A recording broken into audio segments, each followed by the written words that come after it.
Thousands of Colorado's kids now have their COVID vaccines just days after they were approved for kids ages 5 to 11. Vaccinations remain a top priority in getting COVID under control in Colorado.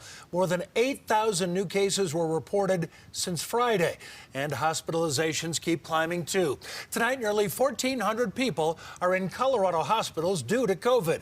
Now, the vast majority of those patients are unvaccinated. 296 have been vaccinated. CBS 4's Tori Mason taking a deeper dive at how the battle is going in Colorado. And Tori, that number does include children hospitalized with COVID. It does, Jim. Today, the governor said that every Colorado child in the hospital with COVID right now is unvaccinated. He says getting these kids vaccinated is the next step in fighting the pandemic, but he's not ready for a statewide mask mandate. You'll have a headache, you'll have a little bit of achiness on your arm, whichever arm you have it on. Liam's one of the 11,000 kids under 12 in Colorado who's one shot away from being fully vaccinated. The vaccine didn't hurt very much. They've all joined the fight against COVID, but Colorado's battle is far from over. Over the weekend, nearly 100 more Coloradans were admitted to hospitals.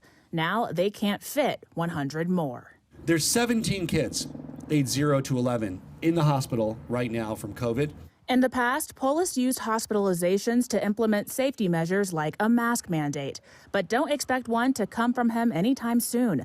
He's leaving it up to the counties. The temporary fix is to have these public health measures that we're all familiar with. Dr. David Buther at National Jewish Health says everyone should still wear a mask.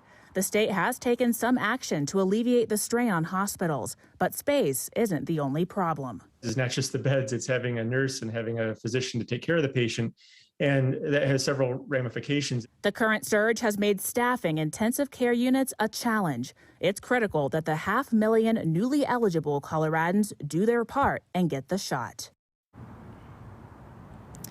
So earlier today, the governor said there are now less than 100 emergency beds across the state. He also said that there are 8 teens in Colorado in the hospital with COVID, all of them unvaccinated. We're live in Denver. Tori Mason covering Colorado First.